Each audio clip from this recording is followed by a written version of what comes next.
crime issues. I think Randall Woodfin is kind of, I would just say, one of the reasons that he's compared to some of the people that could be the mayor of Birmingham. He's like the least of evils. There's a saying, a word that's skipping my mind on how you would describe that. Like the lesser of 10 evils. Maybe that's what I'm trying to say. That could be in. So Birmingham isn't as bad off in this situation, but they also recently hired 200 officers. Yeah, amazing. Amazing how that works. It is. But Stephen Reed he's not just a Democrat. He's a radical black communist ideologue, and he like really believes in defunding the police, and he really believes in all these gay, trans, like he's a absolute Marxist ideologue. And when you are that type of a leader, and you in police, like, yeah, you can get behind the microphone and say some stuff like every time someone gets shot, which is like every day now, it seems like. You can say stuff like police good and da-da-da-da-da-da-da, but he came in on an anti-cop. It was kind of George Floyd kind of area, and, they had the situation with Cody Johnson. Is that the guy's name? The police officer? It's not Cody Johnson. Cody Smith. Yep. So here's a police officer in Montgomery, and guaranteed, if you are a police officer in the city of Montgomery, you are going to have to defend yourself at some point. There will be some altercation where you have to defend yourself. And if you defend yourself, even if you're completely justified in your defense of yourself and you shoot someone, a black person in that community that's trying to kill you, and you defend yourself, the city is not going to have your back, and they prove that. Now try and hire 200 police officers. When you throw your police officers under the bus, basically as a sacrificial offering at the altar of George Floyd, and that's how you treat your police officers, the 200 that you do have are not going to be super high quality. And then the 200 that you need are never going to come because they would rather go work for the county sheriffs or go, work in the Elmore County sheriffs or surrounding areas rather than go work for the city's police, because they know that they're going to get into an altercation. They know that they're going to have to defend themselves. And when they do, they know that they're going to go to prison for defending themselves. Yeah, and the way that they sort of excuse their inability to recruit is extremely ironic. They say, well, no one wants to work in a city where you have to answer the number of calls that you would have to answer if you worked in Montgomery. Guess what happens if you add 200 officers? Yeah. The number of calls that you have to answer goes down. Yes. It's the way that they justify this stuff is wild to me. Yeah. But somebody told me a long time ago that there is no common sense in politics. So apparently I'm learning that every day. Yeah, there can be. There just isn't right now. There can be. And so it's like, make common sense great again. Yes. That's it. That would be fantastic. Yeah. But I think Montgomery does need a lot of the things that the bond issue contemplates. It just needs other things first. If we don't put public safety as the priority, it doesn't matter how much money we spend on other things. A buddy of mine always says, money will go where money can grow. Yeah. Period. It doesn't matter. Like, if it can grow, you can put it there. No one's going in and being like, look at all the black people. We're not putting money here. That's not, and then of course that's how it's getting pitched, that's what's happening. It's like, no. Demographics don't matter so long as my money can grow. Investment goes where it will grow, and you have to create an environment. It's like a garden, right? Like, you have to keep the bad out. You have to put things in there that are actually going to allow investment to come. You have to prepare the site before you build on it, and they're trying to build before they prepare. Well, we're at up against another break here. Brian Dawson, CEO of 1819 News, Barrett Gilbreth in studio with me. We're solving all the world's problems, and we're going to finish doing that. No, we're not going to finish doing that. We're going to continue doing that. We're going to make a dent. Yeah, that's right. We're going to make a small dent, but meaningful when we come back from this break.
All right, we're back. Talk 99.5. Brian Dawson, CEO of 1819 News, filling in for Andrew Mclain on the line. Be here till 2, and I've got my friend Barrett Gilbreth in studio with me. Happy to be here.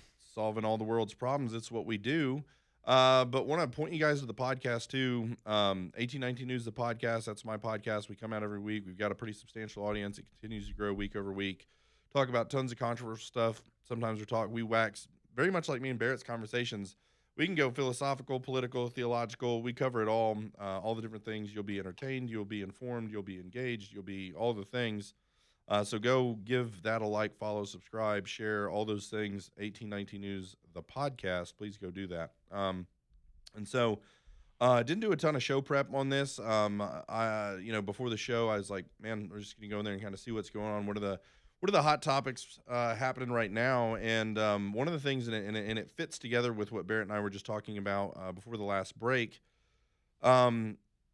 legislation that was super duper common sense that didn't get passed, I guess we could put under that umbrella, is there was the making Montgomery staff the police force with the money that they're taking from the citizens to staff the police force. Seems pretty common sense. Another one was keeping freaking Democrats from voting in Republican primaries. Like, holy cow, how the hell are we doing this in the state of Alabama? And of course, like every once in a while, you'll have someone give this like super complicated roundabout reason for why that actually we should, or blah, blah, blah, blah, whatever. But that was a really big push, and just a little bit of backstory on it. Where for the last 12 years, the populist base, the conservative American patriot Alabamian, has been pushing, seeing that this is a problem that if Democrats have no political representation, but they're able to go, vote in a Republican primary, do you think they're going to vote for a conservative, or are they going to find the most like a Democrat Republican that's running in that race and vote for him? Well, of course, that's a very easy answer. The latter. Yeah. And that is happening all over. In every election, there's going to be a not great Republican running against a patriot conservative, and the Democrats are going to come over and vote to make sure that the Republican nominee that gets voted on in November is the worst Republican possible. They're incentivized to do that. It's common sense. We should not let them do that, okay? Well, Ledbetter, obviously does not want that. He may lose his seat, and a bunch of his lieutenants in the legislature probably couldn't win without Democrat help, and so he doesn't want to pass that legislation. Well, it's been a priority for a long time, but it became an extreme priority when he was recorded in a Republican caucus meeting saying that he doesn't give a blank, we'll use crap, he doesn't give a crap about the Republican Party.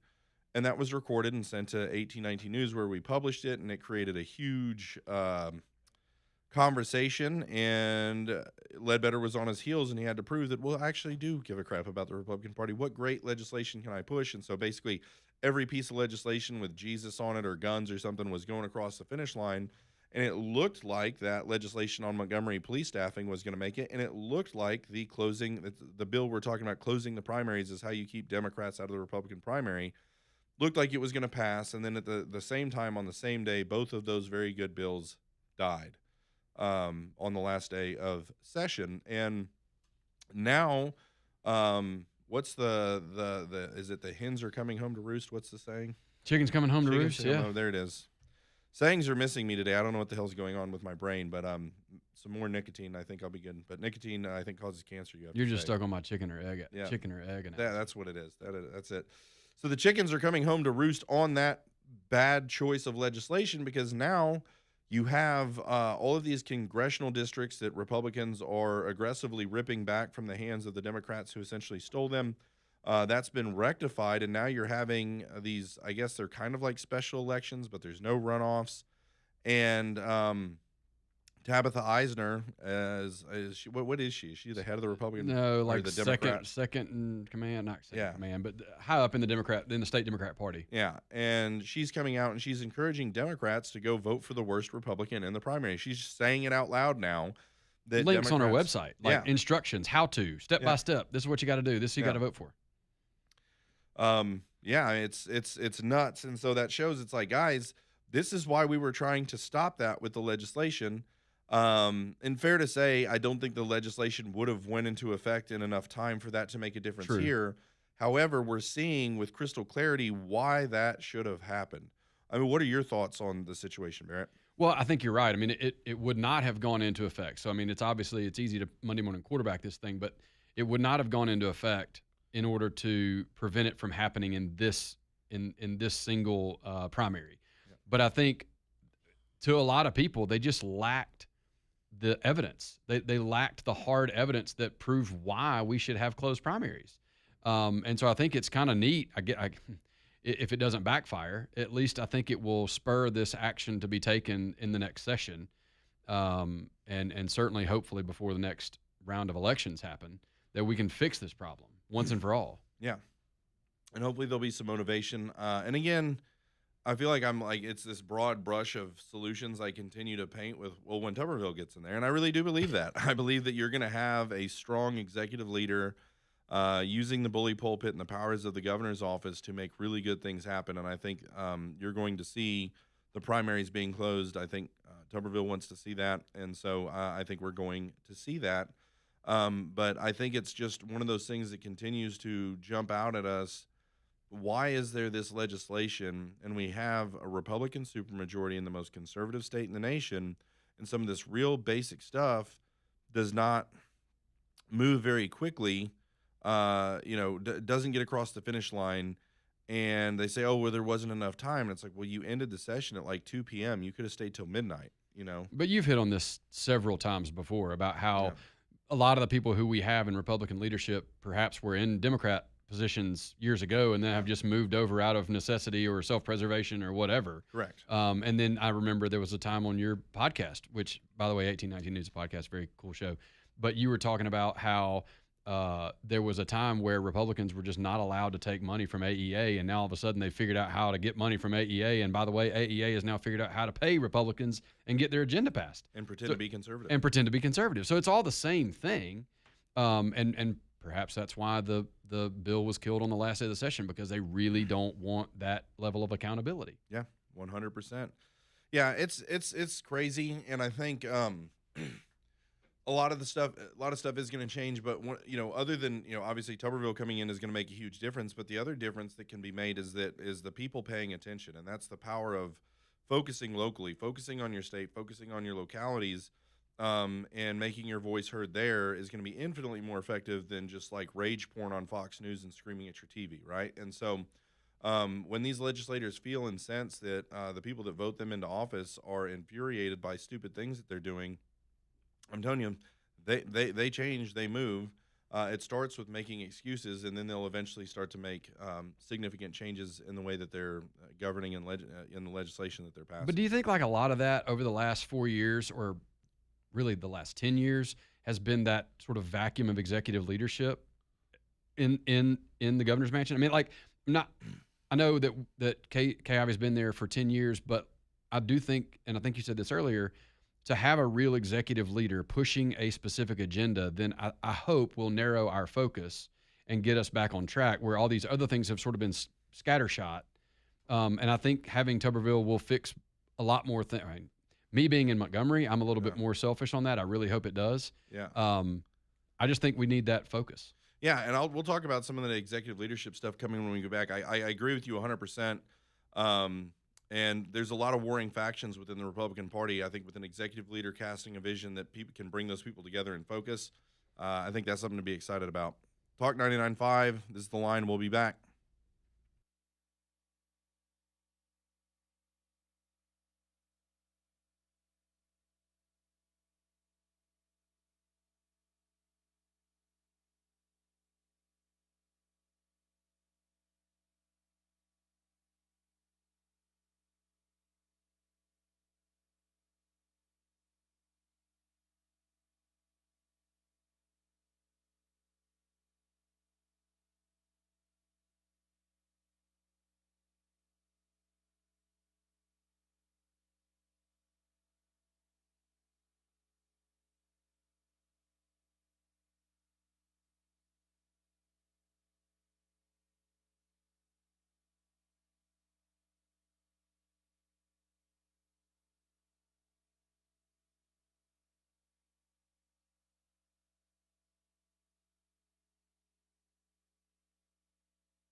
All right, we're back. Talk 99.5. Brian Dawson filling in for Andrew Mclain on the line.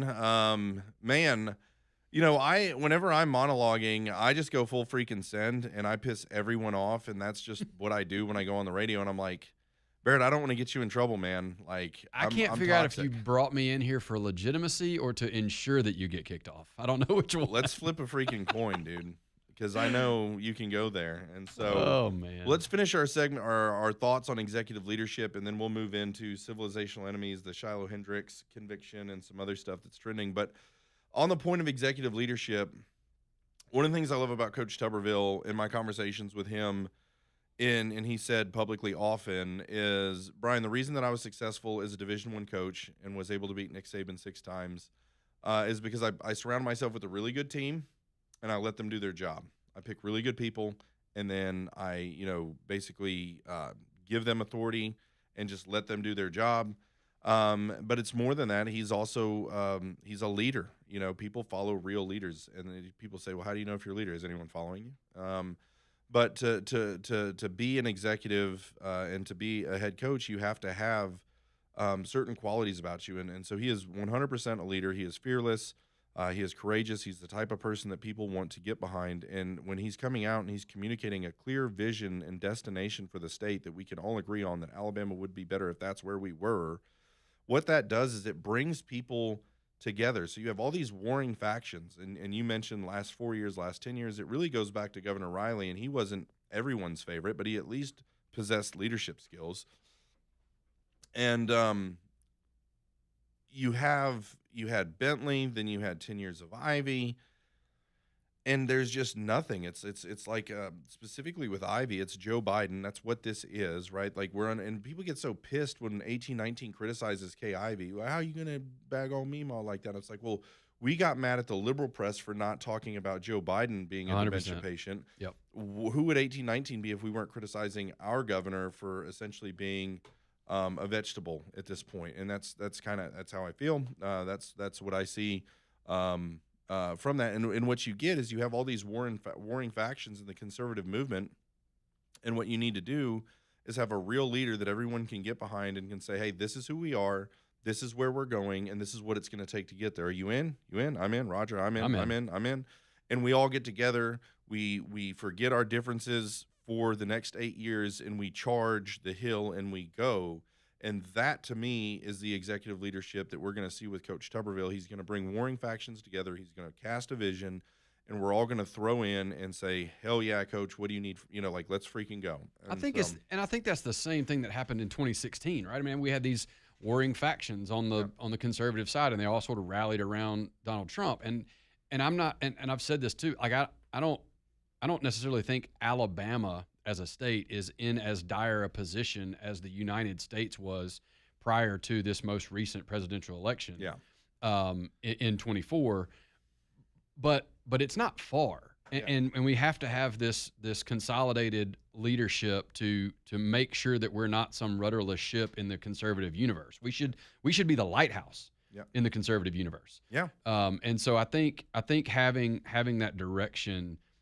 It is as important. I can say it's as important in Montgomery as it was in the country for Trump to come back in 2024. I'm not going to say that for the entire state. I mean, I know Birmingham, Huntsville, they don't really understand sort of the problems that we face on a day-to-day basis in Montgomery. But we in Montgomery, at least the conservative faction in Montgomery, are ready for some type of executive leadership to come in and make sure that Montgomery remains a place where everybody in the state can be proud of, right? It's still going to be the capital, no matter what. Yeah. And so we need this executive leadership to come in and consolidate the conservative warring groups, as you said, to give us direction, to make sure that we are all rowing the boat in the same direction. Yep, I agree. Well, that we can segue there. And actually, we got a caller on the line. Let's bring in Jim from Shelby County. He says he got a question about, and then it doesn't say what, so we're just going to roll the dice. Sweet. Jim, you're on the line, sir. Welcome to the show. Thank you. Good morning. Thanks for taking my call. And I'll preface my question with saying I'm a former resident of Montgomery. I lived there from 1989 until 2017. On May 31st of this year, 1819 News published an article written by Caleb Taylor. It was about the Office of Violence Prevention, and the the gist of the article was that since 2022, I think was, they have been paid $220,143 in overtime. And I just wonder if Mr. Gilbreth knows anything about this office, what it does. Yes, he does. Looking at the picture that accompanied the article, there's 7 staff members is all it shows. So I'm just curious about what this outfit does. If you know anything about it. Whatever they do, whatever their stated purpose was, they don't do it well because our homicide rate continues to climb. So I will say, and I'm familiar with the article, and I'm familiar with that office, and I went and did some rough numbers on all that when Caleb reported the overtime, and it basically worked out to, if you factor in the overtime pay and the salary pay, it worked out to I want to say it was like 70 hours a week every single week, 52 weeks a year. And I can assure you there's not a state government employee, much less a city of Montgomery employee, that does half of that. So I'm really anxious to see, and I believe, if I'm not mistaken, there was some follow-up on that I heard about. I think there was somebody in Montgomery then submitted a FOIA request for additional information about that office. And I think, Brian, correct me, but there was a follow-up article that y'all did where the data manager at the city of Montgomery, who's responsible for responding to FOIA requests, told your reporter that we are not, or told the person requesting that I have been told from the executive leadership of this city not to respond to your request. Yes. That is wild.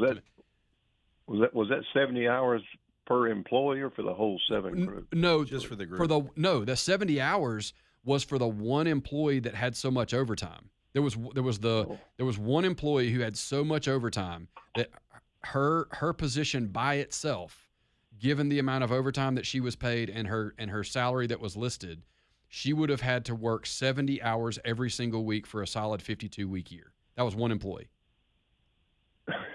And if you're working 70 hours a week for a solid 52 weeks a year, I'd like to see at least some reduction in the homicide rate, maybe some violence prevention. That's a great question. I appreciate you bringing that up. It'll be interesting to see because I know there was that other article where the administration, the executive leadership in the administration, flatly told the person responsible for responding to FOIA requests not to provide that information, and they didn't give like a legal reason why. They just said no. Yeah, don't. Well, I also comment that if this picture is the whole staff, there's no diversity in this staff whatsoever, too. So weird how that works, isn't it? Yeah, it's unbelievable. That's what I've always loved about tolerance and diversity. Tolerance means they just want you to be tolerant of them. Yep. All right. Well, thanks for taking my call. Yep, absolutely. Thanks, Jim. Bye-bye. There it is. Well, thanks for that call, Jim. That was a big one. I remember that article, and that was a big story that I think Caleb uncovered. 100%. And, dude, our journalists at 1819 News, these guys, every single one of them is – you want to talk about people that work 70 hours a week? Okay. Every person on my staff, every single person on my staff is working 70-plus hours a week, getting after it. And one of the biggest problems and biggest challenges I have at 1819 News, we're a nonprofit.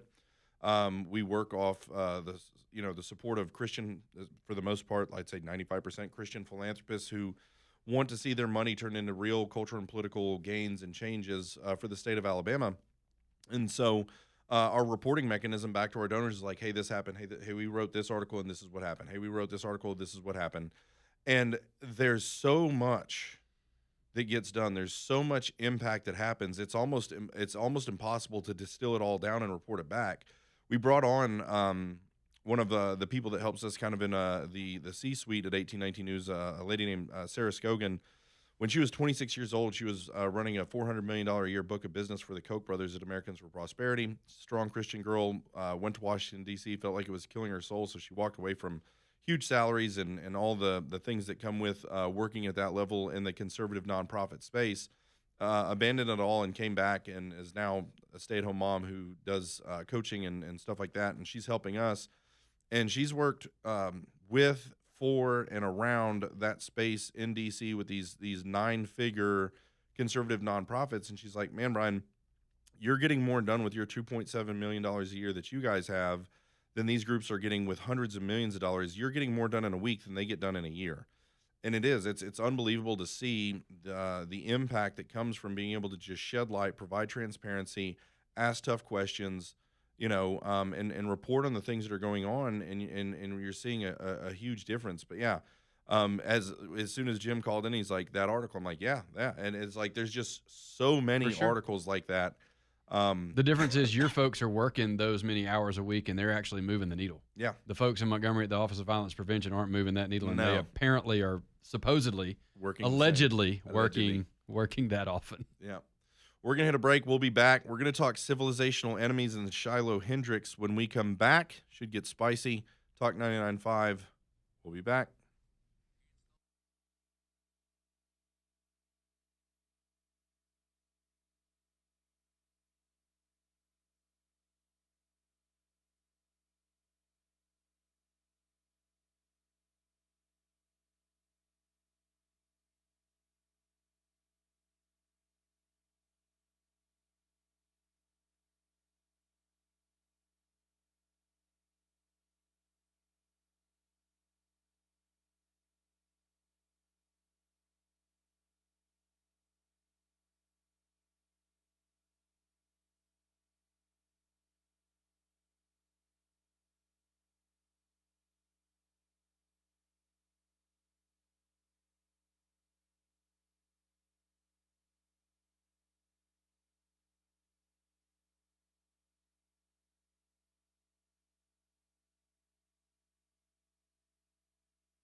All right, we're back. Talk 99.5. This is The Line. Brian Dawson, CEO of 1819 News, filling in for Andrew Mclain.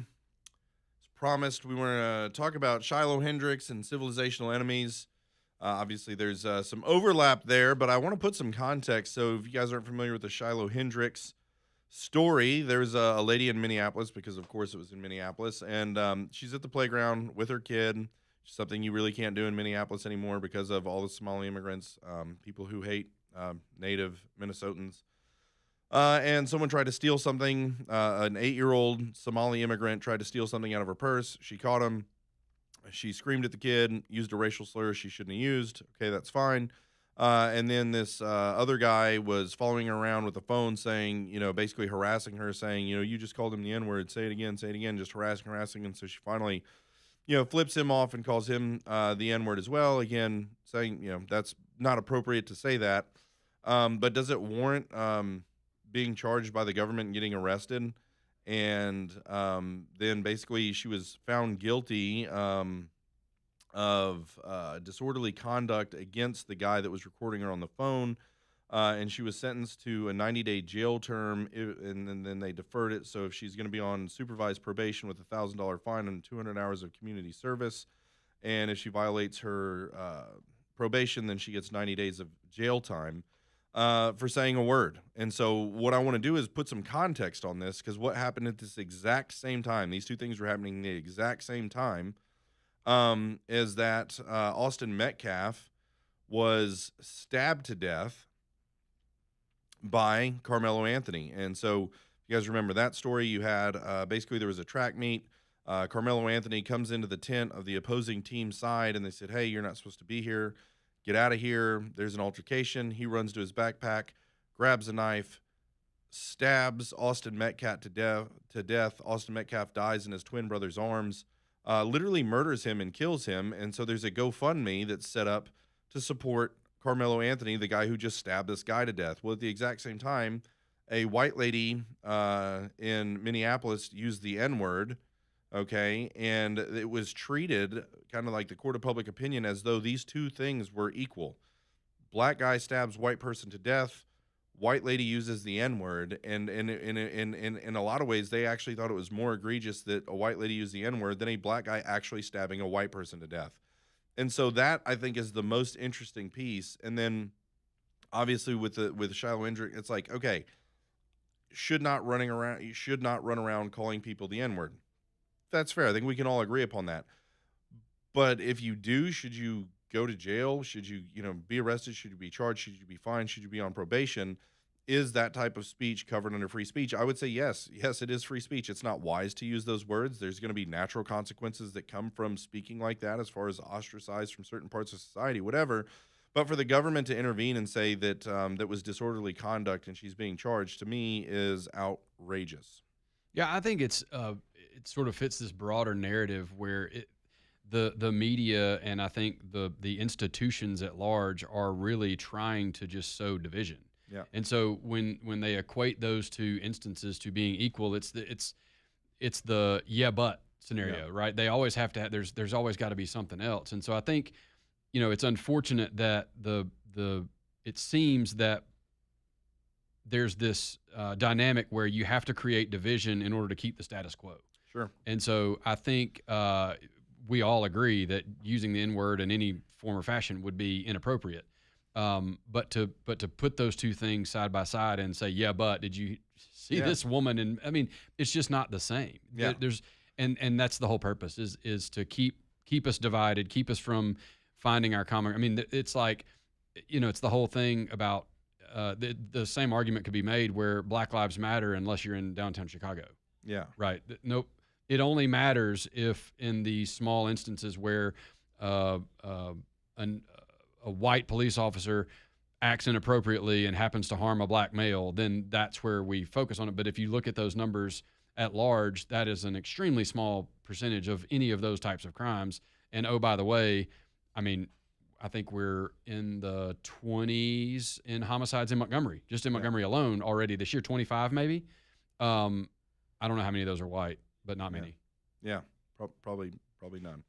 Um, and kind of just keeping the comparison going. And so for at least probably since 2014, when they had the stuff happen in Ferguson, Missouri, and that whole situation where Black Lives Matter kind of really sprung up out of that, until the Austin Metcalf thing, there really was no justice when it came to a black person killing a white person.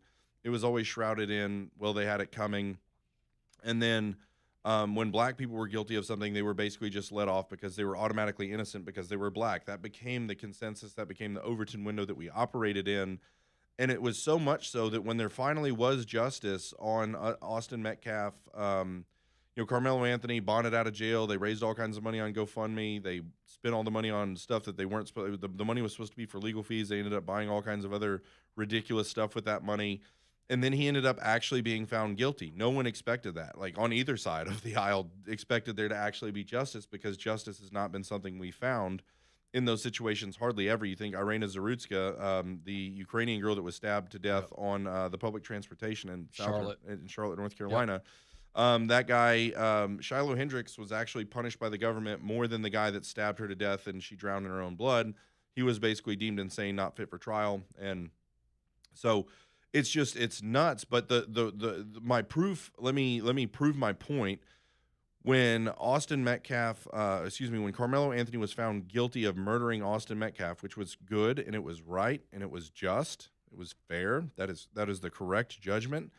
The black community freaks out and goes nuts. And there was this video, I talked about it last time I was on the radio here, where they called it the Austin Bop, where there's this rap song talking about stabbing white people to death, and there's all these TikTok guys where they were like stabbing themselves in the heart, celebrating the death of Austin Metcalf because the person who killed him was found guilty. And so there was outrage that justice happened, right? And they were outraged that justice happened because since 2014, justice has not happened.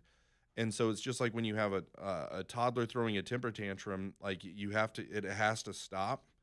It's great that there's justice finally happening, but now that there's all this outrage around that justice, it's imperative that our government continue to be firm in standing on what's right. You see the same thing going on in Minneapolis again with rounding up all these illegals that are over there completely defrauding the government to the tune of billions of dollars. And when we go in there and start removing them, everyone loses their freaking mind. Yeah, I mean, the problem is this expectation loop, right? So when things happen and there is no justice, then there is an expectation of justice being avoided, which means those who would normally think better of doing something realize that the expectation is there will be no justice, so we'll just go commit more crimes. Same with fraud, same with murder, same with steal, whatever that is. If it's in Minnesota, the expectation loop was, hey, everybody's doing this and nobody's getting punished, so let's just go do it. Yeah, that's no different than crime in Montgomery or anything else. And that's where you have to set that expectation where things that you do that deserve justice will be met with justice. Yep. Once that happens, then you can change that expectation loop. 100%. And that's why I tell people, like, my views of capital punishment as, and this ties right into this expectation of justice. When people who are thinking about committing a crime know that there's going to be swift, consistent justice, you're executed in the public square after a speedy trial. That's how things used to be done. That's how the West was won. When someone was a horse thief or someone killed someone, that person was hung immediately. And so people are like, well, I'm not going to steal a horse because I don't want to be the guy swinging from that rope up there. If you're a thief, cut off your hand. Yeah. Same thing. Same thing. And so we have to have swift justice. We have to have consistent justice. And we have to do it over a long period of time if we hope to bring order to chaos. I hear the music in my ears. That means we're up on a break. Talk 99.5. We'll be back.